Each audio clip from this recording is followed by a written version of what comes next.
Hello. Hi, how are you? Good, how you doing? Oh, who knows? Back again. Let's take a look and see what you got here. 1 ounce Krugerrand.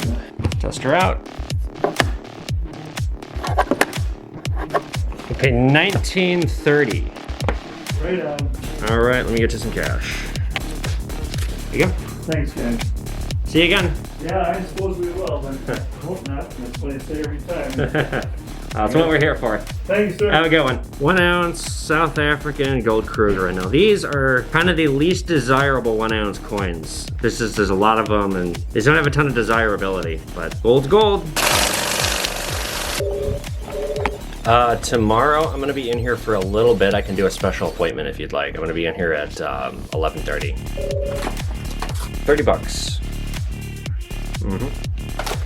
There's people that are very annoyed that we sell above the market price, but literally everyone does. You actually, if you go online right now, the market price, silver has moved up since the episode I recorded yesterday, which was episode 5. Silver is $24.50 and you can't find it for under $30, especially online. Like, we're a deal here and people want to get pissy about that. Just look around. Good luck. Hey, what's going on, you guys? It's time for another episode of Evan Kale is a Pawn Star. Now today, we're closing early. I'm in the middle of moving. I'm actually having a very stressful moment right now in my life. So I have a lot to do today. We're not gonna be open for very long. I don't know what's going to happen, how busy it's going to be. Yesterday was dead and I thought it was gonna be really busy. This week has been pretty busy because the metal markets are up. Silver right now is $24.50. Gold is at an all-time high. It's over $1,980. But what I think I'm gonna be, oh fuck.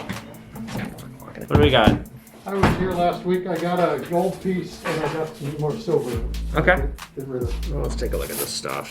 And I got a Krugerrand I'd like to sell too. Okay. It's plated. I think those are sterling. I mean, I know, not that one, but I think the other two are. Hey, can you take a gander at this? This is 858. What's the production number? So this is plated? Yeah. That's what I thought. Some pepper shakers. These are sterling. The rims on these are all sterling.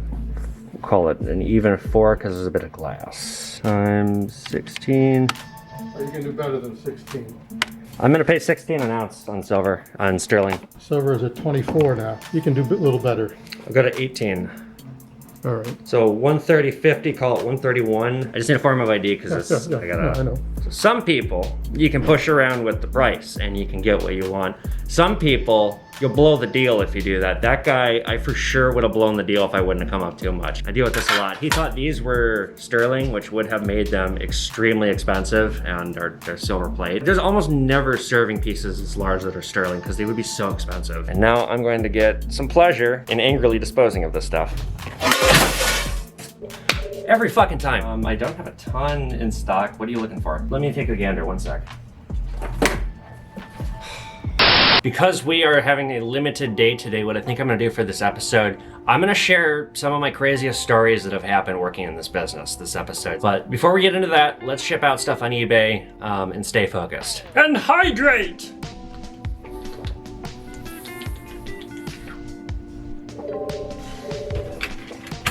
Stop. I can take your phone number down and call you when I do. It's kind of dependent on whenever stuff walks in the door. When people call and they want something and I don't have it, I always offer to take down their phone number and then I call them as soon as I get the merchandise. Like, I very well might get what he wants today. So I might be able to do some business with him today or certainly Monday. I was Macy's Men's Shoes Salesman of the Month numerous months in a row. And then I got fired for buying all the shoes and flipping them on eBay and making a ton of money. All right, looks like I got 10 items going out.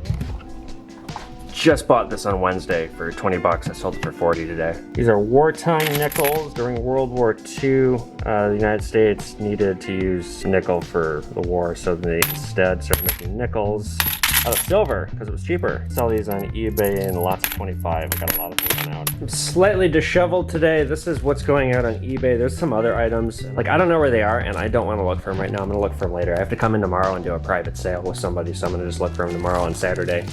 Got a 1986 Eagle. This set that I bought the other day for 20 is going out for 40. 1956 D wheat penny roll. Some boomer shit. this collection of US Silver Eagles. It's like a special edition. This is a reverse proof. The fancy coin is what it is. It's like, God, this went for like $70 an ounce. And this weighted sterling silver candy dish, which has been on eBay for over a year, finally sold. With weighted stuff like this part like has concrete in it, so it's just like the weight is inaccurate. I just wanted to get rid of it. I probably gave this person a hell of a deal.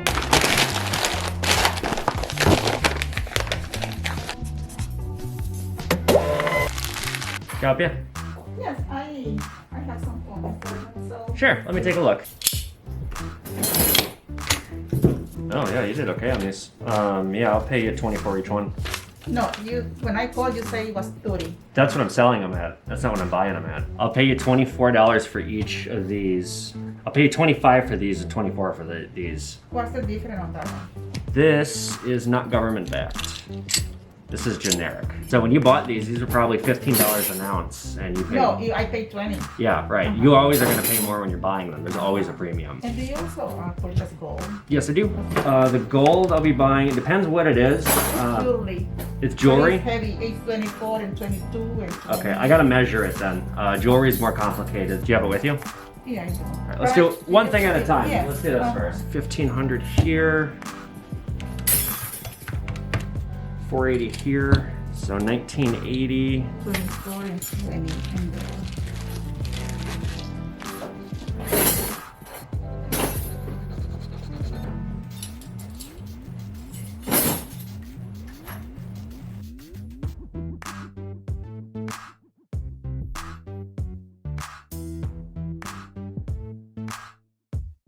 Okay, so this pile's 2200, this pile's 1850. So that right there was the deal of the day. Less than 2,000 in profits, but more than 1,500. And keep in mind, again, if you guys think that I should have paid her more, I offer a price. If you accept it, then I keep my mouth shut. That's the end of it. Frankly, I'm surprised. I thought for sure she would have wanted more. Isn't this business fun? I actually kind of don't like being this busy. were you in here first? I was, yeah. Okay. None of these are Eagles. Okay, So I'll just buy all these at 23 and a half. okay. And then you got these Pamps here. Yeah. Thank you. Oh, that's a pretty bar. Wow. The other one. These are all 100-ounce bars of silver. These are really pretty bars. I've never seen them looking this good. So just got a little scuff on it, doesn't matter. And then we got 5 ounces of gold. And now I gotta take some photos for Instagram. For the store's account, not for mine. But you should follow me on my account. Jesus Christ. Okay. I haven't even sipped my coffee yet because I've been so busy. So I'm gonna share one story because frankly I'm getting burnt out and it's been just so freaking crazy busy in here today. I am keeping a diary of all the things that happen here. I might write a book one day because it's just constantly interesting. This is one of the most interesting things that's ever happened here. So this was about a year ago when I first started here, maybe a little bit under a year ago. I get a phone call, and this is like, people who buy gold, they can be kind of rude. It's a bit of a haggard crowd. So I get a phone call, and the guy on the phone, yes, hello, I'd like to inquire today on the price of gold, please. Like, this guy was unusually polite on the phone, and I'm talking to this guy, and he's just so polite, and it's queer. It's unusual. I don't usually talk to people this polite. So, I said, okay, well, we're open, you don't need to make an appointment. Well, about an hour later, there's a, doorbell rings. This guy walks in. He looks like a 1920s millionaire. Pinstripe suit, his hair's red, slick back, well-trimmed beard, opens up his suit jacket, like, again, this is freaking nicest, out-of-style jacket, literally looked like a 1920s millionaire. And opens up his jacket, and he's got a gold pocket watch, and he like an old-fashioned pocket watch. He reaches in, and he says, yes, I believe we spoke on the phone. These are the ounces that I would like to sell today. So I'm talking with him, and I'm interacting with him, and this guy is so polite, is too polite. There's something weird about him, and the more I'm talking to him, there's something kind of sinister about him, but I can't quite put my finger on it. And so we're talking, and like, we don't have enough cash for this deal. It was like a $15,000 deal. So we're writing him a check, and I say to him, and I'm looking down as like I've gotten to this point writing the check. I say, who do I make the check out to? He says, Church of Scientology.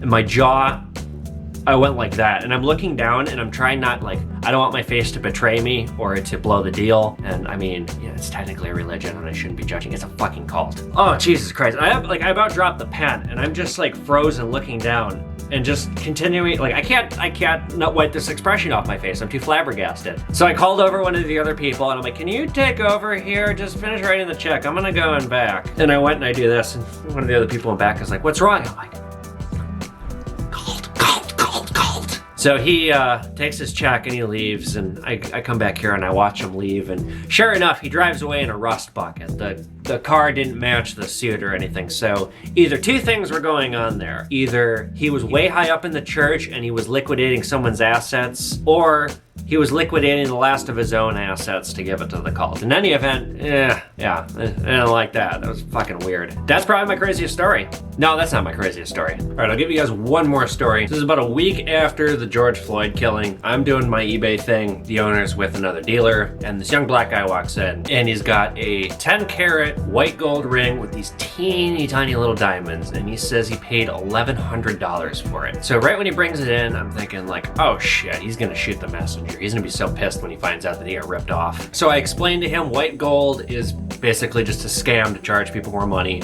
and the tiny diamonds are basically worthless, and that you should never buy jewelry brand new, and the retail jewelry is always a rip-off, and that you can expect to lose 90% of your investment. So like, I'm trying to soften the blow as much as I can before I tell him that his stuff is not very expensive. So I put it on the scale. It was like this tiny little ring. It was like 2.5 grams. So the melt value on it was about $180. And I said to him, I'm sorry you're not gonna like this, but the most I can offer you is $120. And he flipped the fuck out in my face, and he accused us of ripping off black people because we had a Black Lives Matter sign, and he accused us of like taking advantage of the black community. He starts calling me a faggot, and I'm thinking like, God, you're like, I've called you nothing but sir. Now you're using a derogatory term on me. So I'm just like, look, if you don't like the price, you can take it elsewhere. I guarantee you any other shop in town is gonna offer you the same thing. And he got so mad. I thought he was gonna hit me. He was so mad. And he's storming out. He says, you got that Black Lives Matter sign up. Man, I'm gonna teach you a lesson. Me and my homies are gonna burn this place down tonight. So he threatened to burn down our store. And like, I looked at the owner after he storms out, and I'm like, that's kind of a credible threat. I need to document this. So I went out with my phone and I took a picture. He's parked right out front. I took a picture of his license plate, and he sees me taking a picture of his license plate, and he comes flying out of the car. And it's like, okay, I have a gun on me. Like, I'm not gonna get into a confrontation with you on the front of, like, on the sidewalk out front. Like, I'm gonna just go back inside, whatever. Like, I just gotta take a picture of this because you threatened to literally burn our business down and loot it. So I come back in, and he's in the entryway, and I won't buzz him back in, and he's screaming bloody murder, and he's got his phone out taking a video, like trying to make this like the next big video on social media. I don't even know what he thought he was gonna do, but he thinks in his head of heads that it's illegal to take a photo of someone's license plate. That's what he's so pissed about. So I go up to the glass, and I'm like, you need to leave, you're trespassing. I don't want you here. Like, get out of here. And he's like, you took a picture of my license plate. That's illegal. I'm gonna call the police. I'm like, do it. Call the police. So he whips out his phone, this dumbass, and he dials 911. Hello, 911? Yeah, I just threatened to burn this business down, and the guy took a photo of my license plate. And like, you know, the 911 operator says something, and I don't know what the 911 operator says to him, but his face, the look on his face, it just warps with horror. And he hangs up, and he runs out, and he gets into his car and takes off. And like, we're very close to a police station. The cops are here like 60 seconds later. And the cops come in, and I'm like, I didn't call you guys, he did. Like, this guy created this whole mess entirely himself because he was mad about the very realistic price that I gave him on his shitty jewelry. It was a straight 10 minutes of ridiculous stupidity. So like, the cops came, like they had a case number, I had to turn over my camera footage. I don't know if anything happened, I don't really care. It was just ridiculous, so. That happened. And the day has gotten away from me because we've been so busy. I didn't even finish shipping my stuff on eBay. So I'm gonna end the episode right here. If you guys like this video, give it a thumbs up. Please share it. I could use some more views. Follow me on TikTok, Instagram, and Twitter @EvanKale. Check out my merchandise store. And I'll see you guys back here for episode 7 of Evan Kale as a Pawn Star. Please subscribe to my YouTube channel. See you guys later.